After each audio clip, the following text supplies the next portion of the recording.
నమస్కారం. సిసిసి న్యూస్కి స్వాగతం. ముందుగా ఈనాటి వార్తల ముఖ్యాంశాలు. తప్పు చేసిన వారిపై చర్యలు తప్పవని హెచ్చరిక ఎమ్మెల్యే ఆదిరెడ్డి శ్రీనివాస్. ఎవరిని కొమ్ము కాసే పరిస్థితులు కూటమి ప్రభుత్వంలో ఉండవు. నవంబర్ 3న జరిగే మున్సిపల్ కార్మికుల రాష్ట్ర వ్యాప్త సమ్మెను జయప్రదం చేయాలని యూనియన్ గౌరవ అధ్యక్షులు తాటిపాక మధు. మున్సిపల్ కార్మికుల జీవితాలతో చెలగాటం ఆడవద్దని ప్రభుత్వానికి హెచ్చరిక. చలో విజయవాడ మహాధర్నాకు పిలిపించిన వైద్యులు. గత 10 రోజులుగా గోదావరి తీరంలో ఆరోగ్యశ్రీ సేవలు నిలిపివేత. Andhra Pradesh specialty hospitals association ASHA ఆధ్వర్యంలో ఈరోజు రాజమండ్రి సబ్ కలెక్టర్ కార్యాలయం వద్ద వైద్యులు నిరసన ప్రదర్శన చేశారు. గత 13 రోజులుగా ఎన్టీఆర్ వైద్య సేవ నెట్వర్క్ హాస్పిటల్స్ బకాయిల విడుదల కోసం ఆందోళన చేస్తున్న సంగతి విదితమే. ఉచిత వైద్య సేవలు నెట్వర్క్ హాస్పిటల్స్లో నిలిచిపోయి 13 రోజులు గడుస్తోంది. సామాన్య ప్రజలకు ఉచితంగా వైద్యం అందకపోవడంతో చాలా ఇబ్బందులు పడుతున్నారు. ఈ నేపథ్యంలో ఆశా ఈ బంద్ సమయంలో వివిధ పద్ధతుల్లో తన వంతు సహాయాన్ని పేద ప్రజలకు అందిస్తున్నా సరే ప్రభుత్వం పట్టించుకోవడం లేదని వైద్యులు ఆరోపిస్తున్నారు. కనీస స్పందన లేకపోవడంతో ఉద్యమాన్ని మరింత ఉధృతం చేస్తున్నామని హెచ్చరించారు. మహాధర్నా విజయవంతం చేయాలని పిలుపు ఇచ్చారు. రేపు గురువారం చెలో విజయవాడ కార్యక్రమంలో వైద్యులు అందరూ భాగస్వాములు కావాలని విజ్ఞప్తి. ధర్నా చౌక్లో ఆరోగ్యశ్రీ నెట్వర్క్ ఆసుపత్రుల మహాధర్నా చేస్తున్నామని సాయి హాస్పిటల్స్ అధినేత డాక్టర్ విజయ్ కుమార్ కుర్కురి, ఐఎంఏ ప్రతినిధి పిడుగు విజయభాస్కర్, పార్థసారథి తదితరులు వివరించారు. నిన్న మీటింగ్లో తెలియజేయడం జరిగింది. మేము చాలా స్పష్టంగా మేము గవర్నమెంట్తో కలిసి ఇంకా పనిచేయాలనుకుంటున్నాం. మీరు తీసుకొస్తున్న యూనివర్సల్ హెల్త్ స్కీమ్కి కూడా కోఆపరేట్ చేయాలనుకుంటున్నాం. అయితే మా భుజాలపైన భారాన్ని దించి దీన్ని సరైన రీతిలో పెట్టడానికి మా బాధలు ప్రజలకి మీకు అర్థం కావడానికి మా బాధను వ్యక్తపరచడానికి తప్పించి ఇది ఏ విధంగానూ దయచేసి ప్రభుత్వ వ్యతిరేక చర్యగా మీరు దీన్ని పరిగణించవద్దు. మేము మా బాధలు తెలియజేయడానికి ఒక ప్లాట్ఫామ్ కోసం, అలాగే ఆసుపత్రులన్నీ ఒక చోటకు చేరి మా యొక్క బాధని మీకు వ్యక్తపరచడానికి ఇది ఒక అవకాశంగా తీసుకుంటున్నాం. అంతే తప్పించి ఇది ప్రభుత్వ వ్యతిరేక చర్య కాదు అని మరీ పావులా ఇస్తున్నారు, 2 రూపాయలు పని చేయించుకుంటున్నారు. ఇప్పటి వరకు గత 9 నెలలుగా 3,000 పైచలకు కోట్లు బకాయిలు నిండిపోయి ఉన్నాయి.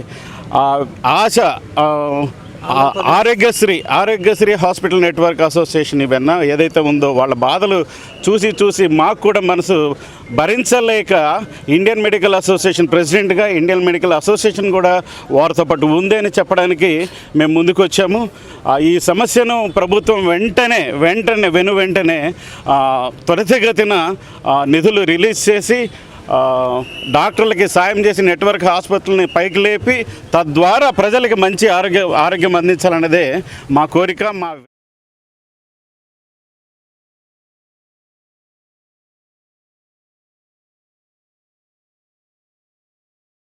రాయర్పాకల గ్రామం చాగల్నాడు తిరుమల క్షేత్రంలో 9వ వార్షిక కార్తీక మాసం నిత్య అన్న సమారాధన కార్యక్రమం ప్రారంభమైంది. రాజమహేంద్రవరం రూరల్ రాయుడుపాకల గ్రామం చాగల్నాడు తిరుమల క్షేత్రంలో వేంచేసి ఉన్న శ్రీ లక్ష్మీ పద్మావతి, శ్రీ గోదా ఆండాల్ సహిత శ్రీ వెంకటేశ్వర స్వామి దేవస్థానం వద్ద ఆలయ ధర్మకర్తలు బుద్దాల సూర్యనారాయణ, సత్యవతి దంపతుల కుమారులు, బుద్దాల డెవలపర్స్ అధినేతలు బుద్దాల వెంకన్నబాబు, లక్ష్మీదేవి దంపతులు బుద్దాల అమ్మిరాజు, సూర్యదేవి కుమారి దంపతుల ఆధ్వర్యంలో 9వ వార్షిక కార్తీక మాసం నిత్య అన్న సమారాధన కార్యక్రమం అక్టోబర్ 22 నుండి నవంబర్ 22వ తేదీ వరకు నెల రోజుల పాటు జరుగుపడుతుందని, గత 8 సంవత్సరాలుగా అయ్యప్ప స్వాములకు, భవానీ స్వాములకు, శివస్వాములకు, భక్తులకు భారీ ఎత్తున నిత్య అన్నదాన సమారాధన కార్యక్రమాన్ని ఆ 7 వారాల వెంకన్న స్వామి వారి ఆశీస్సులతో దిగ్విజయంగా పూర్తి చేసుకున్నామని, ఈ సంవత్సరం 9వ సంవత్సరంలో కూడా ప్రారంభించడం జరిగిందని ఆలయ ధర్మకర్తలు తెలియజేశారు. అలాగే భక్తులు నిత్య అన్న సమారాధనకు ఎటువంటి సహాయం అందించాలన్నా ఆలయం వద్ద ఆలయ కమిటీ వారిని సంప్రదించి తమ సేవలు అందించాలని కోరారు. కార్తీక మాసం మొదటి రోజు పాలచెర్ల వాస్తవ్యులు తమ్మన సూరిబాబు కుమారి దంపతులు, కాకి శేఖర్ వాసవి దంపతులు, వారి కుమార్తె అక్షద కుటుంబ సభ్యుల సహకారంతో నిర్వహించారు. ఈ కార్యక్రమంలో ఆలయ కమిటీ సభ్యులు, రాయుడుపాకల చుట్టుపక్కల గ్రామాల నుండి మహిళలు భారీ సంఖ్యలో పాల్గొని తమ సేవలు అందించారు.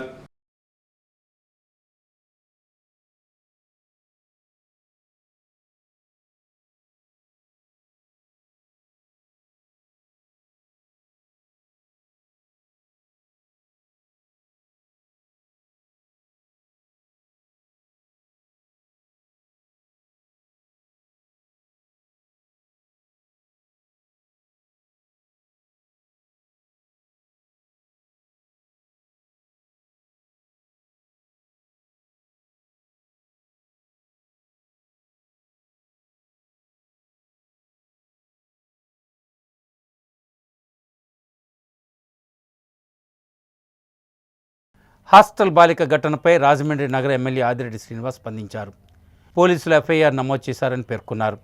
వైసీపీ వాళ్ళు నిర్మాణాత్మక సూచనలు ఇవ్వాలే తప్ప రాజకీయం చేయడం తగదని హితవు పలికారు. బాలికపై జరిగిన అఘాయిత్య ఘటనకు సంబంధించి చర్యలు తీవ్రంగానే ఉంటాయని రాజమహేంద్రవరం సిటీ ఎమ్మెల్యే ఆదిరెడ్డి శ్రీనివాస్ హెచ్చరించారు. తప్పు చేసిన వారికి కొమ్ము కాయడం ఉండదని ఆయన స్పష్టం చేశారు. ఈ ఘటనపై ఫిర్యాదు అందిన వెంటనే పోలీసులు ఎఫ్ఐఆర్ కట్టారని ఆయన గుర్తు చేశారు. ఎమ్మెల్యే వాసు తిలక్ రోడ్లోని తన కార్యాలయంలో మీడియాతో మాట్లాడుతూ, సోదరుడు సాకుతో వచ్చిన ఆ యువకుడితో బయటకు వెళ్లడానికి వార్డెన్పై ఒత్తిడి తెచ్చి సదరు బాలిక వెళ్లడం, అక్కడ మరో యువకుడితో కలిసి లాడ్జిలోకి వెళ్లి 2 గంటల తర్వాత తీసుకువచ్చి దేవీ చౌక్లో వదిలివేసినట్లు, ఒంటిపై గాయాలు చూసి వార్డెన్ ఆరా తీయడంతో విషయం మొత్తం చెప్పడం, దీనిపై కాకినాడలో ఆమె తల్లిదండ్రులకు సమాచారం అందించినట్లు, దీంతో వారు వచ్చి 2 టౌన్ పోలీస్ స్టేషన్లో ఫిర్యాదు చేసినట్లు తెలిసిందని ఆయన పేర్కొన్నారు. దీపావళి రోజు అర్ధరాత్రి 12 గంటలు దాటాక వచ్చిన ఫిర్యాదుపై పోలీసులు వెంటనే స్పందించి ఎఫ్ఐఆర్ కట్టారని ఆయన అన్నారు. ఈ ఘటన చాలా దురదృష్టకరమని ఎమ్మెల్యే వాసు పేర్కొన్నారు. ఈ ఘటనలో వార్డెన్కు కూడా నోటీస్ ఇచ్చి తగు చర్యలు తీసుకోవాలని కలెక్టర్ని కోరినట్లు ఎమ్మెల్యే వాసు తెలిపారు. వైసీపీ వాళ్ళు హాస్టల్ దగ్గరకు వెళ్లి హడావడి చేయడం, బాలిక పేరు మీడియాలో చెప్పడం దారుణమని ఆయన పేర్కొన్నారు. ఇలాంటి విషయాల్లో నిర్మాణాత్మక సూచనలు చేయాలి తప్ప రాజకీయం చేయడం తగదని అన్నారు. మీడియా సమావేశంలో తెలుగుదేశం పార్టీ నాయకులు, మహిళా నాయకురాళ్లు పాల్గొన్నారు. తప్పు చేసిన తర్వాత ఎవరైనా సరే శిక్ష అనుభవించాల్సిందే అంటే హెచ్చరిస్తా ఉన్నాను. అల్లరి మూకలు ఇంకా కంట్రోల్లో ఉండాలి. అలాగే పిల్లలు కూడా ఒక అన్నయ్యగా నేను మీ అందరినీ కూడా సజెషన్ ఇస్తా ఉన్నాను. కాకినాడలో ఉన్న పాప, మీ తల్లిదండ్రులు, ఈ పాపనే కాదు ఎవరైనా సరే, అక్కడ ఉండే వాళ్ళందరూ కూడా అవుట్ ఆఫ్ స్టేషన్ ఎక్కువ ఉంటారు. మీ తల్లిదండ్రులు ఎంతో నమ్మకంతో మీకు మంచి విద్య అందించాలి. ఈ పోటీ ప్రపంచంలో మగవారితో పాటు మీరు కూడా చదువుకోవాలని తల్లిదండ్రులు ఆడపిల్ల మీద ఎంతో నమ్మకంతో ఇక్కడికి పంపించి నీకు మంచి విద్య అందించడానికి వాళ్ళు కృషి చేస్తా ఉన్నప్పుడు ఏ విధమైన ఇన్ఫ్లుయెన్సెస్కి తావు ఇవ్వకూడదు. వాళ్ళు నియంత్రించే కార్యక్రమం ప్రభుత్వం తీసుకుంటుంది. ఏదేమైనా దురదృష్టమైన సంఘటన, చట్టపరంగా చర్యలు తీసుకున్నాం. అలాగే ఎక్కడైతే జరిగిందో ఆ ఒక్క బ్లాక్లో వార్డెన్ ఆవిడ కూడా నేను ఇమీడియట్గా నోటీస్ ఇచ్చి కలెక్టర్ గారిని చట్టపరంగా ఏ విధమైన చర్యలు ఉంటాయి తీసుకోవాలని కూడా ఆవిడ కూడా విజ్ఞప్తి చేయడం జరిగింది. ఆవిడ కూడా ఆ చర్యలు కూడా తీసుకునే కార్యక్రమం. నవంబర్ 3న జరిగే మున్సిపల్ కార్మికుల రాష్ట్ర వ్యాప్త సమ్మెను జయప్రదం చేయాలని ఏపీ మున్సిపల్ వర్కర్స్ యూనియన్ గౌరవ అధ్యక్షులు తాటిపాక మధు పిలుపు ఇచ్చారు. కూటమి ప్రభుత్వం ఏర్పడి సంవత్సరంన్నర కావస్తున్నా ఇప్పటికీ మున్సిపల్ కార్మికుల సమస్యలను పరిష్కరించుకోవడంలో కూటమి ప్రభుత్వం పూర్తిగా విఫలం చెందిందని, నిరంతరం ప్రజల ఆరోగ్యం కోసం పరితపించే మున్సిపల్ కార్మికుల జీవితాలలో చెలగాటం ఆడవద్దని ఏపీ మున్సిపల్ వర్కర్స్ యూనియన్ గౌరవ అధ్యక్షులు తాటిపాక మధు విమర్శించారు. బుధవారం ఉదయం స్థానిక మున్సిపల్ కార్పొరేషన్ కార్యాలయం వద్ద నవంబర్ 3న రాష్ట్ర వ్యాప్తంగా జరిగే మున్సిపల్ కార్మికుల సమ్మెను జయప్రదం చేయాలని మున్సిపల్ కార్మికులు నిరసన ప్రదర్శన నిర్వహించారు. అంతకుముందు దేవీ చౌక్ నుండి మున్సిపల్ ఆఫీస్ వరకు నిరసన ప్రదర్శన నిర్వహించారు. దారి పొడవునా సమస్యలు పరిష్కరించాలని నినాదాలు చేశారు. ఈ కార్యక్రమానికి ముఖ్య అతిథిగా పాల్గొన్న ఏపీ మున్సిపల్ వర్కర్స్ యూనియన్ జిల్లా గౌరవ అధ్యక్షులు, ఏఐటీయూసీ జిల్లా అధ్యక్షులు తాటిపాక మధు మాట్లాడుతూ, గత ప్రభుత్వంలో ఆనాడు సమ్మె ఫలితంగా కొన్ని డిమాండ్లు నెరవేర్స్తామని మున్సిపల్ అధికారులు హామీ ఇచ్చారని, అదేవిధంగా కూటమి ప్రభుత్వం ఎన్నికల హామీలు మున్సిపల్ కార్మికుల సమస్యల పరిష్కారం చేస్తామని హామీ ఇచ్చి నేటికి ఆ సమస్యలపై పరిష్కారం చూపడం లేదని ఆయన అన్నారు. ముఖ్యంగా గత 5 సంవత్సరాలుగా ఆప్కాస్లో పనిచేస్తున్న మున్సిపల్ కార్మికులు ఇతర కారణాలతో మరణించారని, ఆ మరణించిన వారి వారసత్వ కుటుంబీకులకు ఆప్కాస్ ఉద్యోగం ఇవ్వడం పూర్తిగా విఫలం చెందారని ఆయన తెలిపారు. 60 ఏళ్లు నిండిన మున్సిపల్ కుటుంబీకులకు వారసత్వ ప్రకారం ఇప్పటికే ఉద్యోగాలు ఇవ్వాలని, అది కూడా తాత్సారం చేయిస్తున్నారని మధు పేర్కొన్నారు. సమాన పనికి సమాన వేతనం ఇవ్వాలని సుప్రీంకోర్టు ఇచ్చినా ఇప్పటికీ అమలు చేయడం లేదన్నారు. ఆప్కాస్ కార్మికులందరినీ పర్మనెంట్ చేయాలని మధు డిమాండ్ చేశారు. ఏఐటీసీ జిల్లా కన్వీనర్, జట్లు లేబర్ యూనియన్ అధ్యక్షులు కె రాంబాబు మాట్లాడుతూ, ఎప్పటి నుంచో మున్సిపల్ కార్మికులకు ప్రభుత్వ బ్యాంకుల్లో ఖాతాలు ఉన్నాయని, కానీ నేడు తొందరగా ప్రభుత్వం యాక్సిస్ బ్యాంకును అకౌంట్ ఓపెన్ చేయాలని చెప్పడం ఎంతో కుట్ర దాగి ఉందని రాంబాబు తెలిపారు.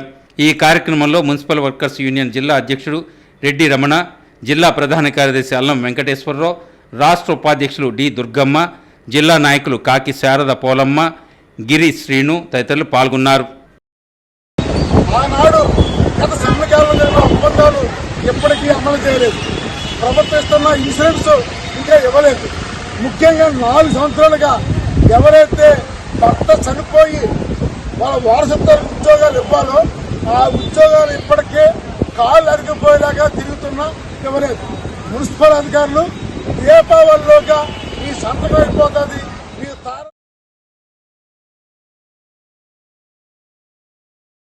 రాజమండ్రి తాడితోట కేబుల్ ఆపరేటర్ పెదగాడ సతీష్ కుమార్ చిత్రపటానికి పలువురు పుష్పాంజలి ఘటించారు. రాజమండ్రి తాడితోటలో నివసించే పెదగాడ సతీష్ కుమార్ ఇటీవల ఆకస్మికంగా స్వర్గస్థులయ్యారు. ఆయన వయసు 40 సంవత్సరాలు. భార్య పెదగాడ హేమ, కుమారుడు గౌతమ్ కెవిన్ ఉన్నారు. కుటుంబ సభ్యులు ఈరోజు పెదకార్యం నిర్వహించారు. పలువురు ప్రముఖులు, కేబుల్ ఆపరేటర్లు, బంధుమిత్రులు సతీష్ చిత్రపటానికి పుష్పాంజలి ఘటించారు. కుటుంబ సభ్యులను పరామర్శించారు. స్వామ్యులు అందరితో ఆత్మీయంగా వ్యవహరించే పెదగాడ సతీష్ భౌతికంగా లేకపోవడం తీరని లోటని ఆవేదన వ్యక్తం చేశారు. కుటుంబానికి అన్ని విధాలుగా అండగా ఉంటామన్నారు. ఈ కార్యక్రమంలో పంతం సత్యనారాయణ చారిటబుల్ ట్రస్ట్ చైర్మన్ పంతం కొండలరావు, తల్లిదండ్రులు పెదగాడ సత్యవతి, సత్యనారాయణ, కుటుంబ సభ్యులు పెదగాడ వెంకట్రావు, ఈశ్వరమ్మ, పొన్నాడ శ్రీనివాస్, సుమలత దంపతులు, సోదరులు పెదగాడ ప్రవీణ్, పెదగాడ జీవన్ ప్రసాద్, కిషోర్, పలువురు కేబుల్ ఆపరేటర్లు, బంధుమిత్రులు పాల్గొన్నారు. తాడితోటలో నివసించే కేబుల్ ఆపరేటర్ పెదగాడ సతీష్ కుమార్ స్వర్గస్థులైనందుకు బీసీఎన్ సిసిసి ఛానల్ యాజమాన్యం, సిబ్బంది సంతాపం వ్యక్తం చేస్తున్నారు. కుటుంబ సభ్యులకు ప్రగాఢ సానుభూతిని తెలియజేస్తున్నారు. సతీష్ కుమార్ పవిత్ర ఆత్మకు శాంతి చేకూరాలని ప్రార్థిస్తున్నారు.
హాస్టల్ విద్యార్థినులకు భద్రత లేకుండా పోయిందని వైసీపీ సిజిసి సభ్యురాలు జక్కంపూడి విజయలక్ష్మి తీవ్రస్థాయిలో ఆగ్రహం వ్యక్తం చేశారు.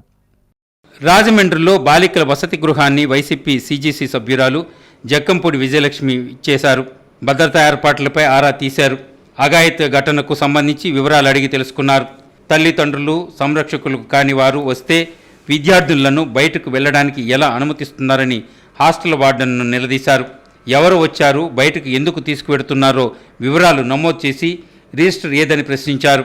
రిజిస్టర్ కనిపించడం లేదని సమాధానం ఇవ్వడంతో జక్కంపూడి విజయలక్ష్మి మరింత ఆగ్రహం వ్యక్తం చేశారు.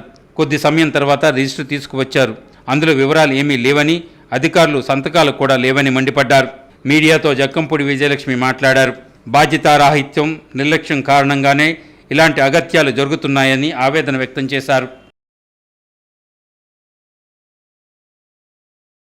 అన్ని తప్పులు మీరు చేస్తూ పక్కవాడి మీద గెంటేస్తే ఇవాళ ఈ హాస్టల్లో జరిగినటువంటి ఇన్సిడెంట్ తీసుకుంటే 10th క్లాస్ చదివే అమ్మాయిని ఆ రకంగా ఎవడో తీసుకెళ్ళి అత్యాచారం చేసేటటువంటి పరిస్థితి వరకు వచ్చింది అంటే ఎక్కడ పిల్లలకి రక్షణ ఉందా? ఆడపిల్లకి ఈ రాష్ట్రంలో ఆడవాళ్ళకి అసలు రక్షణ ఉందా?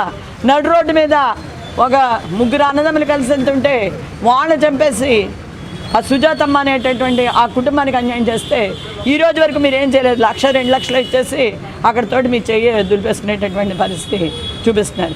ఒక ఆడపిల్ల జీవితం నాశనం అయితే ఆ కుటుంబానికి ఉండేటటువంటి క్షోభ ఏంటో మీకు అర్థం అవ్వట్లేదు. మీరు కబుర్లు కాదు చెప్పాల్సింది, రండి జరుగుతున్న వాస్తవాలు ఏంటో చూడండి. ఎక్కడో కూర్చుని మీరు మాట్లాడుతూ ఊరుకునేటటువంటి పరిస్థితి.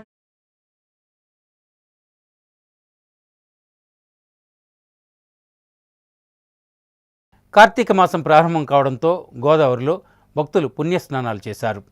రాజమహేంద్రవరం కార్తీక మాసం పర్వదినం సందర్భంగా పుష్కరాల రేవులో భక్తులు గోదావరి స్నానాలు ఆచరించారు. గోదావరి నదికి హారతులిచ్చి దీపాలను నీటిలో వదిలారు. అధిక సంఖ్యలో భక్తులు కార్తీక మాసం మొదటి రోజు స్నానాలు చేసి శివదర్శనం చేసుకున్నారు.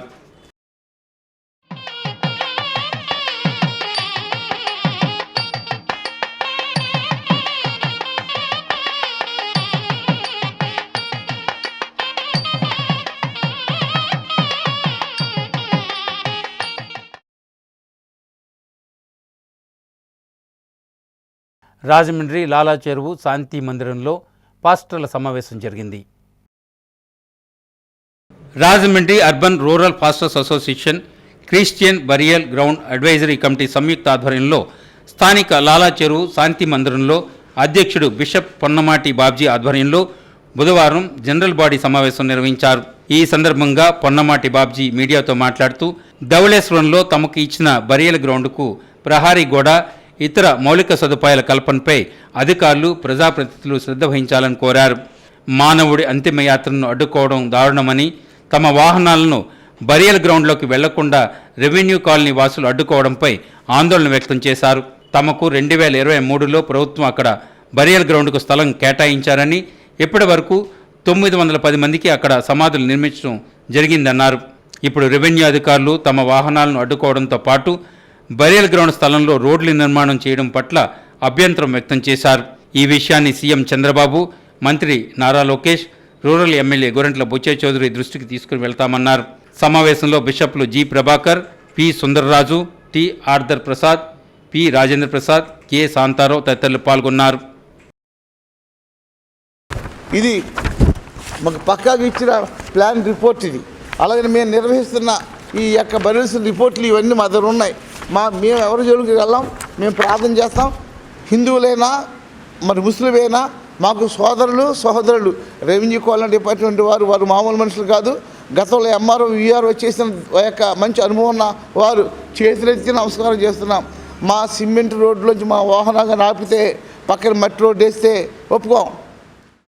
అలాగే పత్రికా మీడియా వారు మీరు కూడా మా పక్షాన అక్కడ షూట్ చేసి ఆ యొక్క గ్రౌండ్ విషయంలో మీరు న్యాయం చేయాలని శ్రీ గోరంట్ల బుచ్చయ్య గారిని, ఆ రెవెన్యూ అధికారిని వారిని ప్రాధేయపడుతూ మరి వినయంగా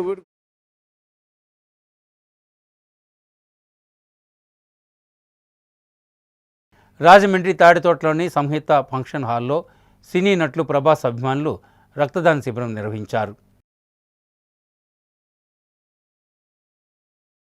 ప్రముఖ సినీ నటుడు, అగ్ర hero, pan India star darling Prabhas పుట్టినరోజును పురస్కరించుకొని Prabhas fans city president Y Devi Prasad ఆధ్వర్యంలో ప్రభాస్ అభిమానులు రక్తదానం చేశారు. స్థానిక తాడితోటలోని సంహిత ఫంక్షన్ హాల్లో జరిగిన ఈ రక్తదానం కార్యక్రమానికి సుమారు 200 మంది హాజరై రక్తదానం చేయడం జరిగిందని దేవి ప్రసాద్ తెలిపారు. పేద వృద్ధ మహిళలకు చీరల పంపిణీ, పేదలకు అన్నదానం వంటి సేవా కార్యక్రమాలు నిర్వహించినట్లు తెలిపారు. కాగా నగర ప్రముఖులు అత్తి సత్యనారాయణ, మజ్జి రాంబాబు, కోసూరి చండీప్రియ, కప్పల వెలుగు కుమారి, కొయ్యన కుమారి, బొర్రా చిన్ని, చాపల చినరాజు తదితరులు అతిథులుగా హాజరై కేక్ కట్ చేశారు. ఈ కార్యక్రమంలో డార్లింగ్ ప్రభాస్ అభిమానులు పవన్, మహేష్, విక్రమ్, కరణం, సత్య, చందు తదితరులు పాల్గొన్నారు.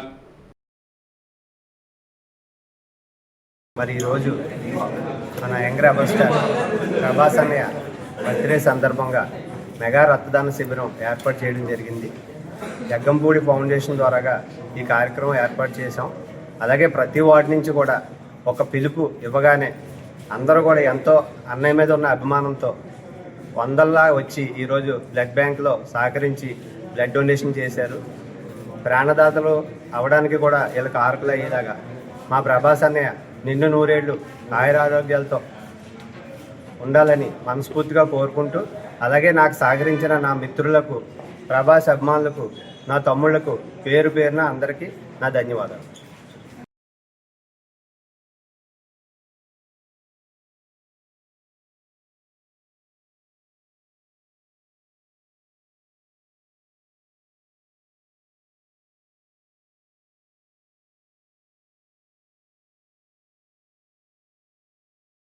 బుర్రిలంక గ్రామం జాతీయ రహదారిపై ఆగి ఉన్న లారీని కారు ఢీకొట్టుగా ఒకరు మృతి చెందారు.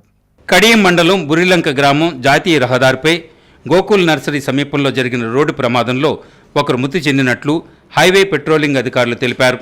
విశాఖ జిల్లా గాజువాక అంగనపూడికి చెందిన దాసరి కిరణ్ కుమార్ విజయవాడ నుండి విశాఖపట్నం కారులో వెళ్తుండగా బుధవారం ఉదయం బుర్రిలంక వద్ద ఆగి ఉన్న లారీని అదుపు తప్పి కారుతో వెనక నుండి ఢీకొనడంతో సంఘటనా స్థలంలోనే మృతి చెందినట్లు తెలిపారు. హైవే సేఫ్టీ అధికారులు క్రేన్ సహాయంతో లారీ నుండి కారును వేరు చేసి మృతదేహాన్ని బయటకు తీశారు. దీనిపై కడియం పోలీసులు కేసు నమోదు చేసి దర్యాప్తు చేస్తున్నారు. మృతదేహాన్ని పోస్టుమార్టం నిమిత్తం ప్రభుత్వ ఆసుపత్రికి తరలించారు.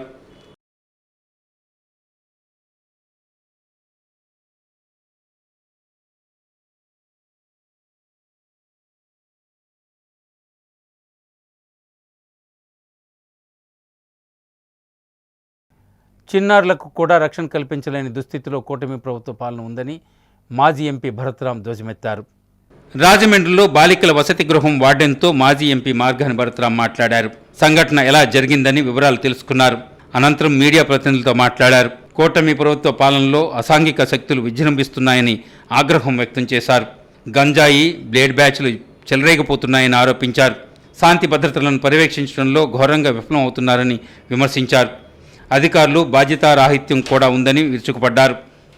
అసలు ఎంత బాధాకరం అండి. ఇవాళ గవర్నమెంట్ హాస్టల్, బీసీ హాస్టల్లో 15 సంవత్సరాలు చదువుతున్న మహిళ ఇవాళ డైరెక్ట్గా ఒక ఇద్దరు యువకులు వచ్చి సాయంత్రం 5:30కి ఆ అమ్మాయిని ఎక్కించుకొని, బండి మీద ఎక్కించుకొని రైల్వే స్టేషన్ దగ్గర తీసుకెళ్లారు. హాస్టల్ వార్డెన్ కనుక్కుంటే 5:30కి వెళ్ళి 6:30కి వచ్చారంటే అని చెప్తా ఉన్నారు. మీరు ఎన్నింటికి హాస్టల్ మోస్తారంటే 5:30కి మోస్తామని చెప్తా ఉన్నారు. మరి 5:30కి ఎందుకు పంపించారు? ఇక్కడ నుంచి రైల్వే స్టేషన్ వెళ్ళి రావడానికే గంట పైన పడుతుంది. మరి ఒక గంటలో ఎలా వచ్చారు? నిజాలు అనేది బయటికి రావాలి. వీళ్ళు ఏదో కప్పిపుచ్చి ఏదో దాన్ని మసిపూసి మారేడుకాయ చేయడం కుదరదు. ఇవాళ పోలీస్ యంత్రాంగం కూడా పూర్తి స్థాయిగా ఫెయిల్ అయిందండి.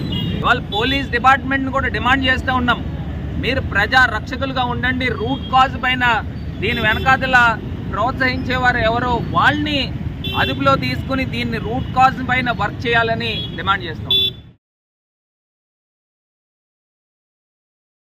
కార్తీక మాసాన్ని పురస్కరించుకొని ఆర్యాపురం శ్రీ కృష్ణ చైతన్య మిషన్ ఆశ్రమంలో శ్రీ గోవర్ధన పూజ నిర్వహించారు. ఆర్యాపురం శ్రీ కృష్ణ చైతన్య మిషన్ ఆశ్రమంలో కార్తీక మాసం సందర్భంగా గోపూజ, హరినామ సంకీర్తన, శ్రీమద్భాగవత ప్రవచనం జరిగింది. గంటలకు స్వామివారికి హారతి, తీర్థప్రసాద వితరణ జరిగాయి. భక్తులు కుటుంబ సమేతంగా విచ్చేసి స్వామివారిని దర్శించి తీర్థప్రసాదాలు స్వీకరించారు. ఈ కార్యక్రమాన్ని ఆశ్రమ ఇన్ఛార్జ్ శ్రీపాద హరిదాస్ బ్రహ్మచారి పర్యవేక్షించారు.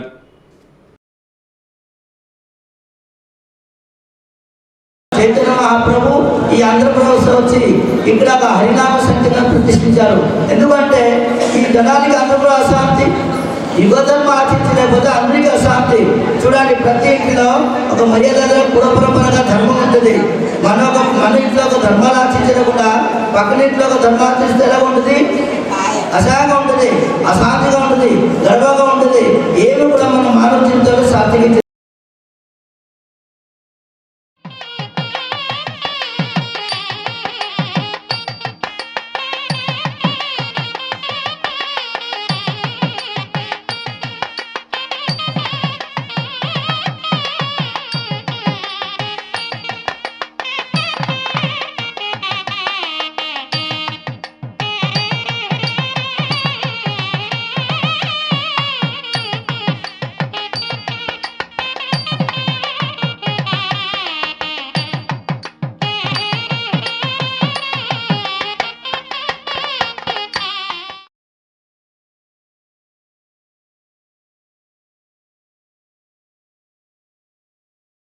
అచ్చ తెలుగు అందం అగ్రరాజ్యం అమెరికాలో మెరిసింది.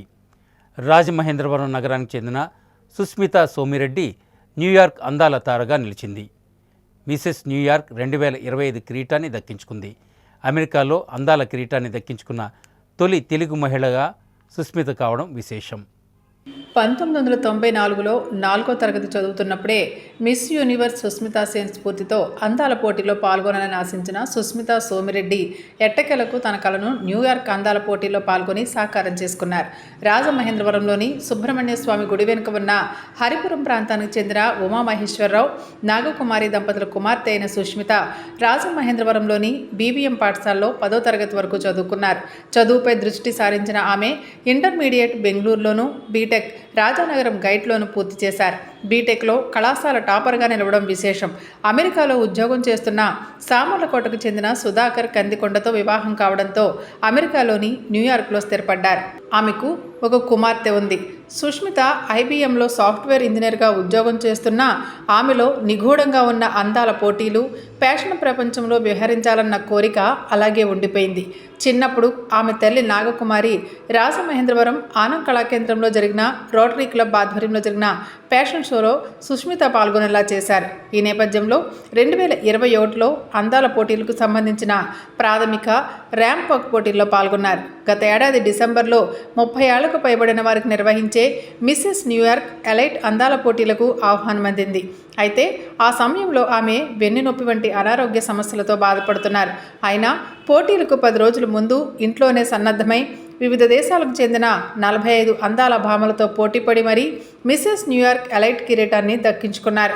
సందర్భంగా అందం, సామాజిక అంశాలపై జ్యూరీ వేసిన ప్రశ్నలకు తనదైన రీతిలో జవాబులిచ్చి ఆకట్టుకున్నారు. మిసెస్ న్యూయార్క్ పోటీలో విజేతగా నిలవడం ద్వారా తనలో ఆత్మవిశ్వాసం పెరిగిందని సుష్మిత చెప్పారు. ఆత్మగౌరవం, ఆత్మవిశ్వాసమే అసలైన అందమని వ్యాఖ్యానించారు. మహిళలు ఆర్థికంగా స్వావలంబన సాధించాలని, అప్పుడే వారిలో ఆత్మవిశ్వాసం పెరుగుతుందన్నారు. అమెరికాలో అందాల భామగా గుర్తింపు పొందిన సుష్మితకు ఆ తర్వాత మోడలింగ్ ఆఫర్స్ వచ్చాయి. బాలీవుడ్కి చెందిన ప్రముఖ ఫ్యాషన్ డిజైనర్లు రూపొందించిన వస్త్రాలతో న్యూయార్క్ ఫ్యాషన్ వీక్లో ర్యాంప్ వాక్ చేసి మరింత గుర్తింపును సొంతం చేసుకున్నారు. ప్యారిస్, కేర్స్లో కూడా ఫ్యాషన్ పోటీలకు అవకాశాలు వచ్చినట్లు ఆమె తెలిపారు. అమెరికా తెలుగువారి నాట్స్ సంఘం ఆమెను సత్కరించింది. తాజాగా నారీ శక్తి పురస్కారానికి కూడా ఎంపికైనట్లు సుష్మిత వెల్లడించారు. మిసెస్ న్యూయార్క్ హోదాలో ఆమె అందాల పోటీలకు జ్యూరీ సభ్యులుగా వ్యవహరిస్తారు. అలాగే మహిళల్లో రొమ్ము క్యాన్సర్ అవగాహనకు కృషి చేస్తారు. గృహహింస, మహిళా సాధికారతకు కూడా పాటుపడతానన్నారు. అవకాశం ఉంటే 40 ఏళ్ల పైబడిన వారికి నిర్వహించే క్లాసిక్ కేటగిరీలో పోటీ పడతానని సుష్మిత చెప్పారు. నమస్తే, నేను Sushmita Somireddy, Mrs New York elite universe 2025 విన్నర్ని. Next we have Sushmita Somireddy, our Mrs. Elite Universe New York 2025.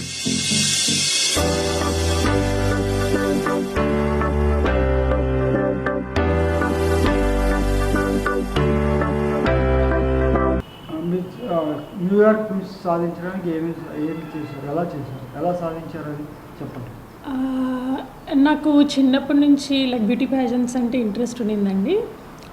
1994లో miss universe 1994 Sushmita Sen గారి వీడియో చూసాను టీవీలో. అప్పుడు ఫస్ట్ అడిగాను అనమాట మా ఫ్యామిలీ మెంబర్స్ని, ఏంటిది మిస్ యూనివర్స్ అంటే ఏంటి అని. ఫస్ట్ సీట్ అప్పుడు పడిందనమాట. ఒక టాలెంటెడ్ ఉమెన్కి, కాన్ఫిడెంట్గా ఉన్న ఉమెన్కి, వేరే వాళ్ళకి ఉమెన్స్ ఎంపవర్మెంట్ చేసే వాళ్ళకి ఇలా బ్యూటీ కాంటెస్ట్ పెడతారు అని మా మదర్ ఫాదర్ చెప్పారు. సో అప్పుడు ఇంట్రెస్ట్ ఉండేది.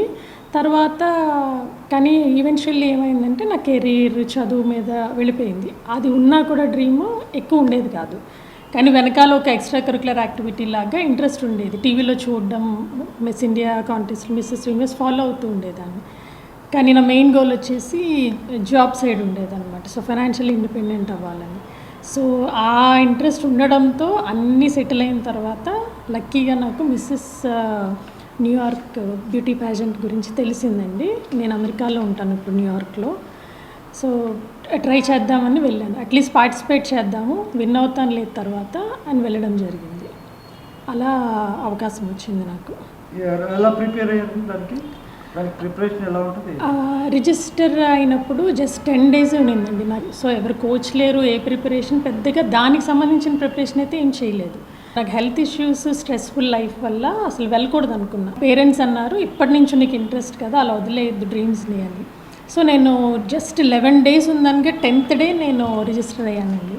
అప్పుడు దానికి తగ్గ షాపింగ్, మా మమ్మీ ఫ్యాషన్ డిజైనర్ అండి, she is graduate in fashion designer. So ఆవిడ చాలా బాగా హెల్ప్ చేశారు నాకు కుదిరినంత హీల్ వేసుకుని ఇంట్లోనే ప్రాక్టీస్ చేశాను. ఎవరు సజెషన్స్, అడ్వైస్ కానీ ఏమీ దొరకలేదు అక్కడ నాకు. క్రౌన్ వచ్చాక ఏమైందంటే గ్లోబల్ ఇమేజ్ ఫామ్ అయిందండి. దానివల్ల నాకు తెలియకుండానే కాన్ఫిడెన్స్ ఎక్కువ అయింది నాకు. అంటే ముందు ఉన్నింది, ఆ కాన్ఫిడెన్స్ వల్లనే నేను పేజెంట్కి వెళ్ళడం జరిగింది, విన్ అయ్యాను. బట్ దాని తర్వాత నన్ను చూసి నా ఫ్రెండ్స్, నా చుట్టూ ఉండే యంగర్ లేడీస్ వాళ్ళందరూ ఇన్స్పైర్ అయ్యి ఇలా చేసావు ఏంటి, ఎలా వెళ్ళాలి, మాకు ఆపర్చునిటీ వస్తుందా అని అడగడం. సో నా ద్వారా చాలామంది నేను పుష్ చేయడం జరిగింది అనమాట. They are also very happy. Foreign కంట్రీలో నేను ఫస్ట్ తెలుగు ఉమెన్ని ఆ టైటిల్ గెలవడానికి. ఇదివరకు ఇండియన్స్ వెళ్ళారు, లైక్ 8-7 years ముందర ఒక ఇండియన్కి వచ్చిందంట.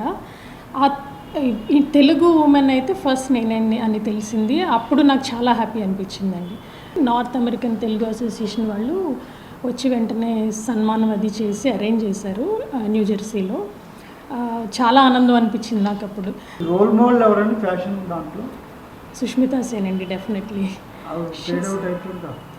యా, ఫేడ్ అవుట్ అయినా కూడా షీ స్టిల్ కంటిన్యూయింగ్ అండి. యాక్చువల్లీ ఆవిడని చూస్తే చాలా నేర్చుకున్నాను నేను. యాక్చువల్లీ అంటే మా నార్మల్ లేడీ ఒకటేసారి ధైర్యంగా వెళ్ళింది ఫస్ట్ టైం. ఆవిడ స్టోరీ కూడా ఇంచుమించు మనలాగే ఉంటుంది, ఏం ప్రిపరేషన్ లేకుండా జస్ట్ ఆవిడకున్న డ్రీమ్తో వెళ్ళారు అని వినేదాన్ని. So I was very impressed. చాలా ఇష్టం ఆవిడంటే నాకు. మీరు ఇచ్చే సందేశం ఏంటి ఇప్పుడు ఈ ఫ్యాషన్ వాళ్ళకి కానీ ఈ వచ్చే అమెచ్యూర్ వాళ్ళకి? ఎనీబడి లైక్ యూత్ కానివ్వండి, ఉమెన్కి కానివ్వండి, మీరు అనుకున్నది ఎప్పుడు కూడా వదలొద్దండి. ఎవరు చెప్తానే ఉంటారు చెప్పేవాళ్ళు, like we are surrounded by the society. But society వాళ్ళు చాలా చెప్తూ ఉంటారు, అది చేయలేరు, చేస్తావు, ఇది ఇప్పుడు అవసరమా అంటారు. అస్సలు అది మాత్రం వినొద్దండి. మీకు నచ్చింది చెయ్యండి, మీరు ఎఫర్ట్స్ పెట్టండి. అది విన్ అవుతారా లేదా అన్నది అసలు పట్టించుకోవద్దు. ఒక డ్రీమ్ ఉందంటే చిన్నదైనా పెద్దదైనా కూడా ట్రై చేయండి లాస్ట్ వరకు. అప్పుడు అవ్వకపోతే దట్ ఈస్ ఫైన్, తర్వాత మీరు షిఫ్ట్ అవ్వచ్చు. అండ్ ఎప్పుడు మీ చుట్టూ ఉన్న వాళ్ళు పాజిటివ్గా ఇచ్చే ఒపీనియన్స్ తీసుకోండి, నెగిటివ్ ఉన్నది జస్ట్ ఇగ్నోర్ చేసేస్తూ ఉండండి. And disrespect is very important. Disrespect ఎవరైనా చేస్తున్నారు అంటే తీసుకోవద్దండి. మీరు ఎవరిని డిస్రెస్పెక్ట్ చేయొద్దు. ఎప్పుడు ఏదైనా ఉందంటే ఒక గోల్ అనుకొని ఉంటే మీ సక్సెసే వాళ్ళకి ఆన్సర్ చెప్తుంది. ముందు మాట్లాడే కన్నా కామ్గా మీరు హార్డ్ వర్క్ చేస్తే మీ సక్సెస్ అనేది బిగ్ షూట్ అవుట్ అవుతుందండి ఇప్పుడు ఎవరికైనా కూడా. మీ దృష్టిలో ఎలా డిస్క్రైబ్ చేస్తారు ఈ బ్యూటీని? మీ దృష్టిలో ఏంటి అసలు అందం అంటే? అందం అంటే డెఫినెట్లీ ఇన్నర్ బ్యూటీ అండి. Like physical appearance fade out అయిపోతుంది ఎవరికన్నా కూడా. అండ్ చాలామందికి బ్యూటీ పేజెంట్స్ అంటే ఒక ఫేక్ ఇంప్రెషన్ ఉంటుంది. ఏంటంటే జస్ట్ ఫిజికల్ అపియరెన్స్ చూస్తారు, నడుస్తారు, డ్రెస్ వేసుకుంటారు, మేకప్ చేసుకుంటారు అని అనుకుంటారు.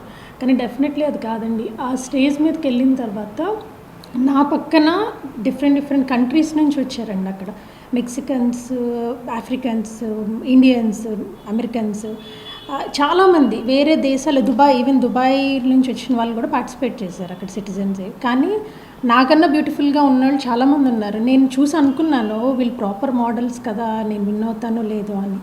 కానీ ఏమైందంటే అల్టిమేట్లీ టాలెంట్ రౌండ్లోనే నాకు ఎక్కువ మార్క్స్ వచ్చినాయి వాళ్ళు అడిగిన క్వశ్చన్స్కి ఆన్సర్ చెప్పినప్పుడు. So basically it's all about the inner talent అండి. Even I define the beauty as inner beauty. The way you behave, మీరు ఎలా మాట్లాడుతున్నారు, కాన్ఫిడెంట్గా మాట్లాడుతున్నారు, మిమ్మల్ని చూసి వేరే వాళ్ళు ఏం నేర్చుకుంటున్నారు, మీరు ఎలా ఇన్స్పైర్ చేస్తున్నారు, అండ్ ఎక్స్పోజర్ ఎలా ఉంది, అది చాలా ఇంపార్టెంట్. అదే బ్యూటీ అనేది. లైఫ్ మారిందా ఇది బ్యూటీ తర్వాత, ఈ కాంటెస్ట్ తర్వాత? కాంటెస్ట్ తర్వాత మోడలింగ్ అవకాశాలు? యా, మోడలింగ్ అవకాశాలు వచ్చాయండి నాకు.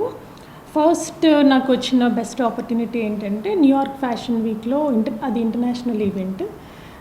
పెద్ద పెద్ద Bollywood designers, international brands designers అందరూ వచ్చి అక్కడ మోడల్స్ని డిస్ప్లే చేస్తారు. అక్కడ నాకు రీనా డాకా అండ్ రోజీ అలువాలియా వాళ్ళు ఇంటర్నేషనల్ డిజైనర్స్, ఇక్కడ బాలీవుడ్ సెలబ్రిటీస్కి కూడా వర్క్ చేస్తారు. వాళ్ళ నుంచి కాల్ వచ్చిందండి. సో నేను వాళ్ళిద్దరికీ ర్యాంప్ వాక్ చేశాను ఇక్కడ. అండ్ తర్వాత ప్యారిస్కి, కేన్స్కి కూడా వచ్చిందండి.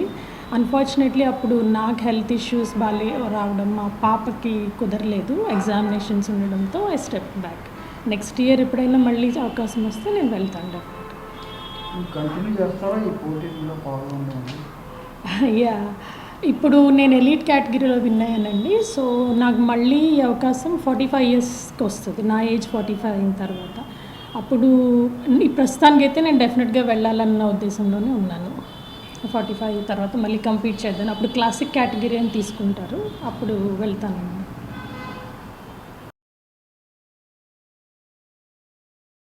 సిసిసి న్యూస్ ముంచే ముందు ఈనాటి ముఖ్యాంశాలు మరొకసారి.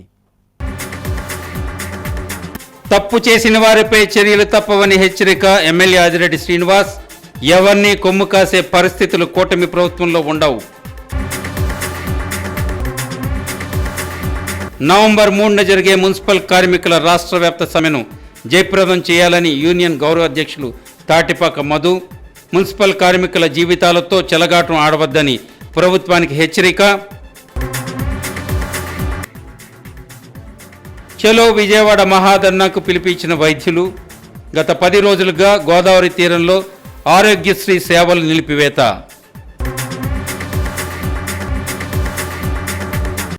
సిసిసి న్యూస్ ఇంతటితో సమాప్తం. తిరిగి మళ్ళీ ప్రసారం అయ్యాయి సిసిసి న్యూస్లో కలుసుకుందాం.